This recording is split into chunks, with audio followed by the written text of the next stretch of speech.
안녕하세요 여러분, 왓썹제이의 제이슨입니다.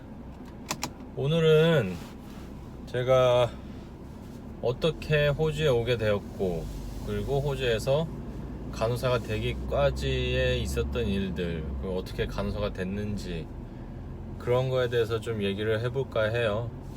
지금 일단 오늘은 제가 오후 근무라 지금 일을 가고 있는 중인데, 보시다시피 입고 있는 제 옷이 유니폼입니다. 호주는 한국과는 다르게 유니폼을 입고 출퇴근을 한다고 하죠. 한국은 보통 입고 가서 갈아입는데, 어떻게 보면 그게 더 청결하긴 한데, 어떻게 보면 또 이렇게 입고 갔다 오는 게 또 편하기도 해요. 다들 그냥 호주에서 일하는 간호사들은 또 호주에도 보면 나름 유니폼 입고 다니는 거에 좀 자부심을 느끼고 있는 것 같기도 하고, 좀 약간 일체감도 있고.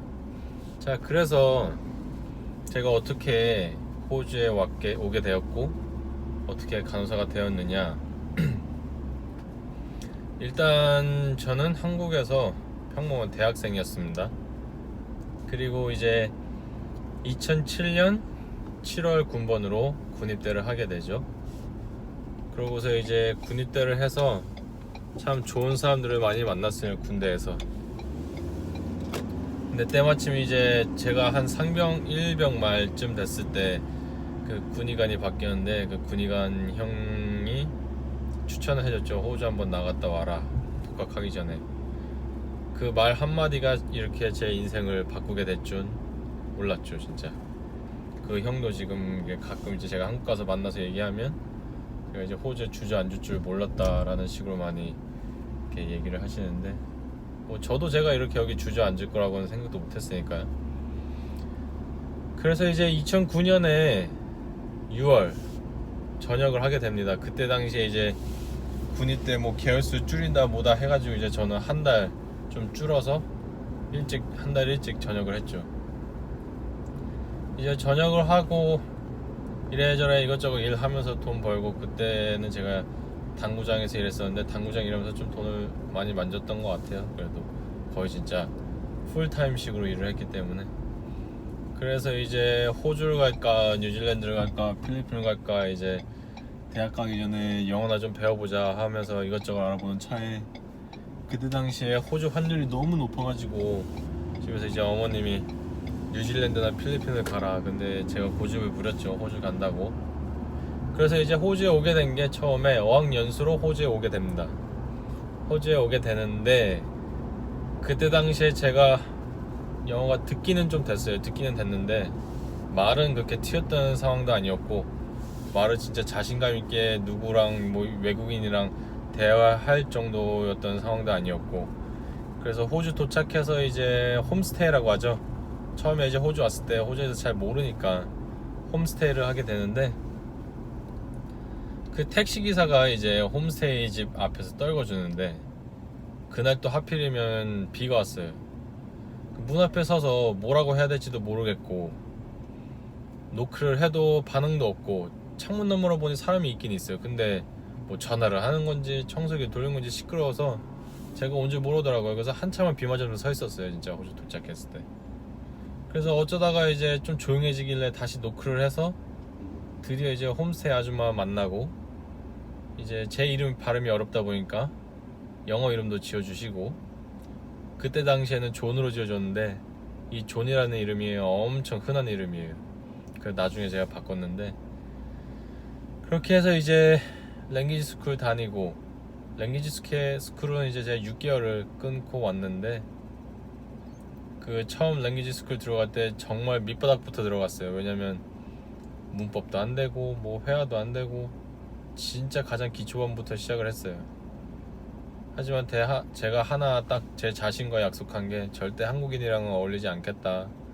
내가 영어를 배우는 동안에는 한국인이랑 어울리더라도 영어만 쓰겠다라는 자존심으로, 다짐으로 하고 사람들을 만나게 됐는데, 참 우연치 않게도 외국인들이랑 많이 어울렸던 것 같아요. 그때 당시에 주변에 브라질 애들, 일본, 칠레, 프랑스, 진짜 다국적이죠. 멕시코, 스페인, 타일랜드, 이제 그런 애들이랑 많이 어울리다 보니까 영어가 자연스레 늘더라고요.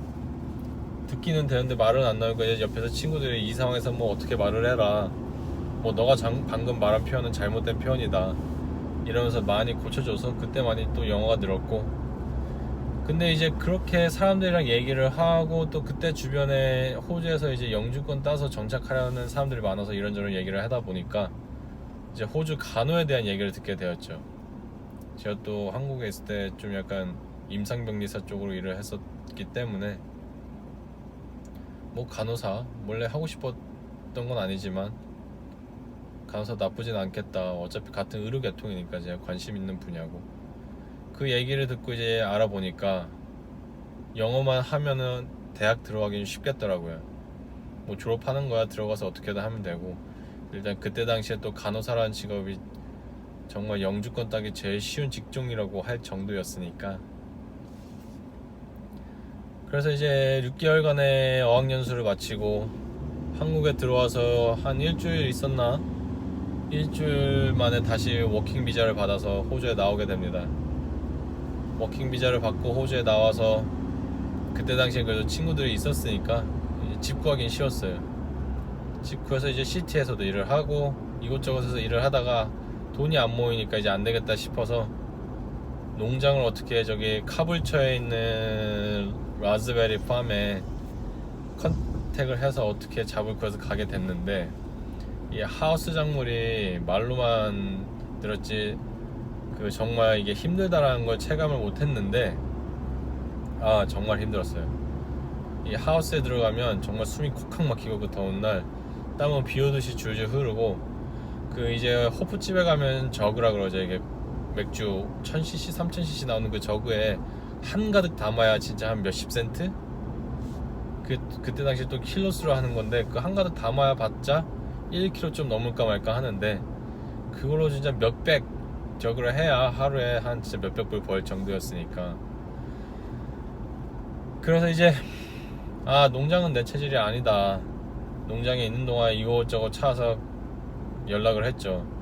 왜냐면 한국인들이 가는 곳은 다 에이전시가 껴있어서 중간에서 다 떼먹고 많이 제대로 된 페이 받지도 못하고, 그러다가 이제 어떻게 컨트랙트 하게 된 게 저기 잉글우드라고 있는데, 약간 그 뉴사우스웨일즈 가기 직전에 있는 촌동네인데 거기에 닭공장이 하나 있었어요 그때 당시에. 근데 또 어떻게 제가 구글 서칭을 하다 보니까 한국 사람들 몇몇이 이제 거기서 일을 하는지 거기 평을 올려놨더라고요. 그래서 제 개인적으로 이제 연락해서 이제 잡을 구했다고, 이제 자리가 났다고 연락이 와가지고 진짜 바로 그냥 농장 때려치고 진짜 한 이틀에 걸려서 내려갔죠, 여기 닭공장으로. 거기서 뭐 숙소 다 해주고 집값도 뭐 한 주에 90불 이렇게 냈었으니까.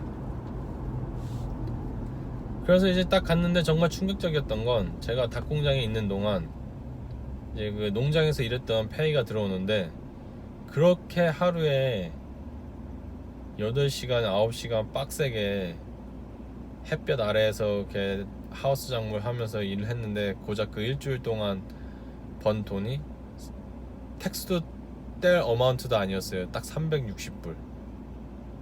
그 360불을 벌었다고 딱 날라오는데 좀 충격적이었죠. 거기 떠나길 잘했구나. 그래서 닭공장에서 제가 들어갔던 포지션이 행거였어요. 행어가 뭐냐면 닭을 잡아서 레일에 거는 역할을 하는 거예요. 레일에 거는 건데, 이 닭들이 밤엔 다 자잖아요. 그 자는 닭들을 이런 트레이 같은데 몇천 마리, 진짜 한 7, 8천 마리씩은 해왔던 것 같은데, 그 닭들을 이제 살아있는 닭들 다리 잡아서 그냥 레일에 이렇게 W 모양으로 생긴 레일에 다리를 거는 건데, 그 닭들도 얼마나 놀란지 그냥 똥을 싸고 난리 치죠. 그러면 그거 끝나고 나면 온몸이 진짜 닭똥으로 뒤덮여가지고 그 냄새가 없어지지도 않고. 근데 그렇게 더럽게 일한다는 이유로 고작 더 받는 페이가 90센트 더 받는 거였어. 근데 어찌됐든 농장에서 일하던 것보다 페이는 많이 받았으니까. 그래서 그렇게 공장에서 돈을 좀 많이 세이브했던 것 같아요. 그때 당시에 호주 환율이 1260원 1280원까지 올라갔었으니까 그렇게 번 돈으로 이제 집에도 어머니한테 좀 보내드리고 그렇게 6개월 만기 채우고 이제 세컨 워킹 홀리데이 비자를 받을 수 있게 돼서 비자 신청을 다시 하고 세컨 비자 받고 이제 시티로 올라오죠. 그 총내 있을 때 아일랜드 친구랑 같이 이제 집에 살았었는데 그 친구랑 많이 친해지면서 그 친구한테 영어도 또 많이 배우고 또 이 촌 사람들이 쓰는 영어는 또 많이 달라서 또 그때 한번 영어가 또 실력이 확 올랐던 것 같아요. 이 시티에 올라오니까 이 영어가 너무 클리어하게 잘 들리더라고요. 이제 브리즈번 시티에 올라와서 뭘 했냐, 그때는 이제 빨리 잡을 구해 시간 낭비하기가 싫어서 빨리 잡을 구해야 됐기 때문에 그냥 이제 시티에 있는 에이전시 찾아가지고 고기 공장, 소고기 공장에 이제 잡을 구하게 되고 거기서 또 6개월 일하고 또 다른 또 소고기 공장에서 일하다가 그냥 한번 몸이 너무 아파서 조퇴를 했는데 그 조퇴했다는 이유만으로 꾀병이라고 지들 생각해서 자른 거예요, 저를. 그래서 이제 부랴부랴 구했던 게 페인트 잡. 그때 당시 일하던 사장님이 한국인이었는데 프로그램 매드라는 회사에서 일을 했었어요. 그 사람 밑에서 일을 했는데 뭐 쇼핑센터도 이곳저곳 돌아다니면서 칠하고 초등학교 뭐 하이스쿨 이런 데 돌아다니면서 칠하고 그때 좀 페인트 기술을 많이 배워서 지금도 중간중간 이제 틈틈이 캐시 잡으로 페인트 칠하면서 이제 엑스트라로 좀 수입을 올리려고 하고 있는데 요즘에 또 코로나 바이러스 때문에 그것도 쉽지가 않네요. 또 한동안 좀 많이 하긴 했었는데 아무튼 그렇게 해서 이제 페인트를 하면서 그때 IELTS 공부해가지고 6.5 받아서 이제 TAFE라고 디플로마 오브 너싱에 들어가게 됩니다. 한국으로 따지면 전문대라고 해야 되겠죠. 전문대 1년 반. 그 전문대 들어가서 1년 반 너싱 코스를 공부하고 그러고 이제 파스웨이로 영어 점수 없이 유니로 가게 되는데 이 테이프하고 이 유니버시티의 차이점에 대해서는 제가 나중에 영상에서 언급을 할 거기 때문에 굳이 오늘 이 영상에서는 언급을 하지 않겠습니다. 좀 많이 달라요. 개념도 많이 다르고. 그렇게 해서 테이프 가고 1년 반 있다 졸업하고 나서 이제 대학 가고 대학은 또 이제 파스웨이를 갔기 때문에 2학년으로 들어가서 또 2년 공부하고 졸업한 게 이제 2015년 12월 졸업을 하죠. 그러고 이제 2016년에 이제 6월쯤에 잡을 잡아서 그때 잡을 구한 게 에이지드 케어에서 잡을 잡았죠. 한국에서 이제 요양시설, 보호소, 요양병원이라고 하는데 거기서 이제 간호사로 1년 일하다가 이제 현재 일하는 병원이 그때 당시만 해도 다 이제 노트도 수기로 작성하고 모든 게 다 이제 수기로 했던 때였는데 때마침 제가 이제 지원을 했을 때 전산화 시스템으로 바꾼다 그래서 뽑혔어요. 근데 또 운이 좋은 건 뽑혔을 때 당시에는 이제 2주에 4일 일하는 계약이었는데 때마침 제가 일 시작하자마자 누군가 일을 관뒀나 봐요. 그래서 이제 매니저가 너 8시프트 2주에 8일 일할 수 있겠다 할 거냐 해서 한다 그랬죠.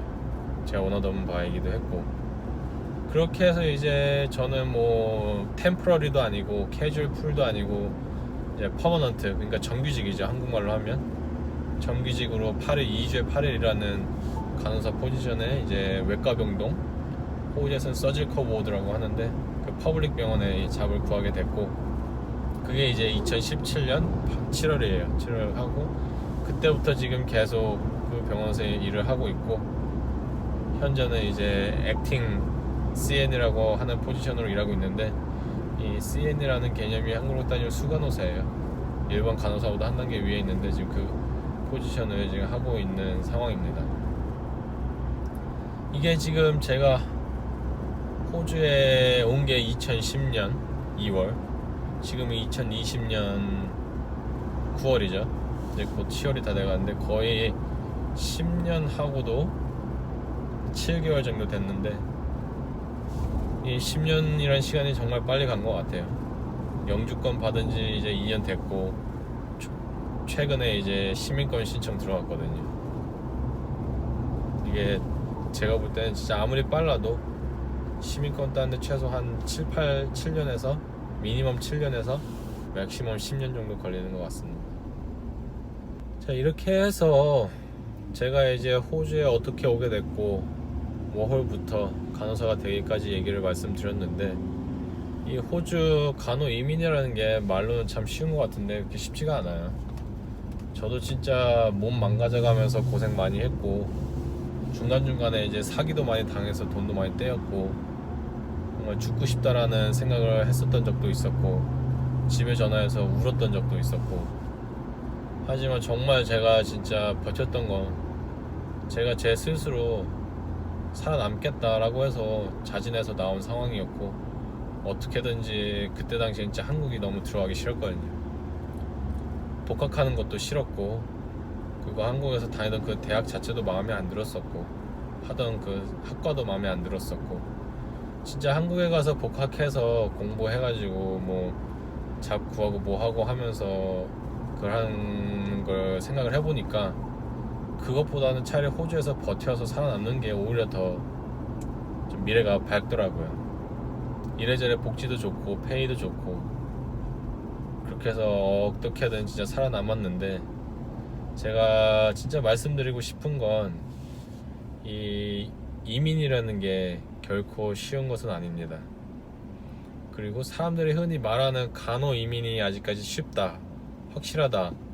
근데 여기서 이제 쉽다라고 하는 얘기는 다른 직종들에 비해서 그 영주권을 취득하기까지의 그 과정이 복잡하지 않고 정말 순탄하다라는 의미지, 정말 뭐 아무것도 안 하고 그냥 간호 공부만 하고 간호 자격증 따면 영주권 따는구나, 이런 식의 의미의 쉽다라는 의미가 아닙니다, 여러분. 간호 졸업을 해도 국제 학생으로서는 일정 영어 점수를 제출해야지만 간호 등록이 되고, 그 간호 등록을 해야지만 이제 영주권 신청이 가능한 거거든요. 근데 또 그 영주권 신청하는 과정에서 영어 점수도 또 제출을 해야 되기 때문에 정말 끊임없이 계속 열심히 살고, 열심히 공부하고, 열심히 정보 구해서 발품 팔아야, 희생해야 딸 수 있는 게 이제 영주권인 것 같고, 그렇게 고생 끝에 낙이 온다는 말이 있듯이 고생 끝에 진짜 한국에서 사는 것보다 스트레스 없이 일 끝나고 제 여가 생활 즐기면서 가족과 함께 시간 보내면서 그렇게 정말 사람답게 삶을 살 수 있는 나라가 이 호주인 것 같아요. 아직까지는. 저도 이제 10년차 살고 있지만 아직까지는 후회는 없습니다. 주변에 한국에 사는 친구들 말 들어보면 많이들 힘들다고 하고 좀 불평불만도 많고 그러는데, 그런 거에 비하면 저는 뭐 할 말이 없죠. 아침에 일할 때 7시에 가서 3시 반에 끝나서 집에 오면 4시, 그러면 가족들과 충분히 시간 보낼 수 있는 시간이 있고, 오후라고 해도 뭐 2시 반에 시작해서 11시에 끝나고, 딱 진짜 뭐 오버타임이라는 게 없고 제 시간에 딱 끝나고 제 할 일만 하면 바로 그냥 인수인계하고 오면 되는 거기 때문에 그런 시스템이 참 잘 잡혀 있는 것 같고, 복지 시스템도 참 잘 잡혀 있는 것 같고, 그래서 여러분들이 이제 호주 이민에 대해서 아니면 호주 간호 이민에 대해서 생각을 하시는 분이 계시다면 정말 열심히 한다는 각오로 오셨으면 해요. 제가 워킹 홀리데이로 일하면서도 많이 아는 동생들 많이 봤는데, 말로는 이제 영주권 딸 거다 노래는 부르는데 정작 노력은 안 하더라고요. 그런 사람들 보면 대부분 다 중간에 워킹 끝나고 다 한국 돌아가더라고요. 제 주변에 그때 당시 알던 사람들 중에 남은 사람이 몇몇 안 돼요. 연락되는 사람 별로 없고 다 돌아간 상태라.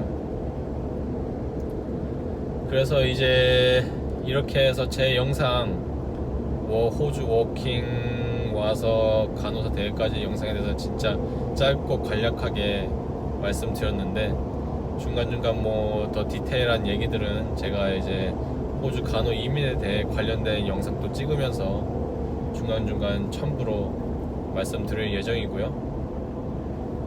그러면 이제 다음 영상에서는 제가 호주 간호 체계에 대해서 한번 얘기를 해볼까 합니다. 호주하고 한국하고 간호 체계가 많이 달라요. 뭐 이미 조사해 보신 분들은 아시겠지만 좀 호주는 간호 체계가 많이 세분화되어 있는 나라라 간호 체계가 많이 다른데, 다음 영상에서는 그럼 제가 한번 호주 간호 체계는 한국 간호 체계하고 어떻게 다른지에 대해서 이제 짧고 간략하게 한번 설명을 드릴까 합니다. 자, 오늘도 제 영상 시청해 주셔서 감사드리고요. 구독과 좋아요 눌러주시면 정말 고맙겠습니다. 그러면 다음 영상에서 뵙겠습니다.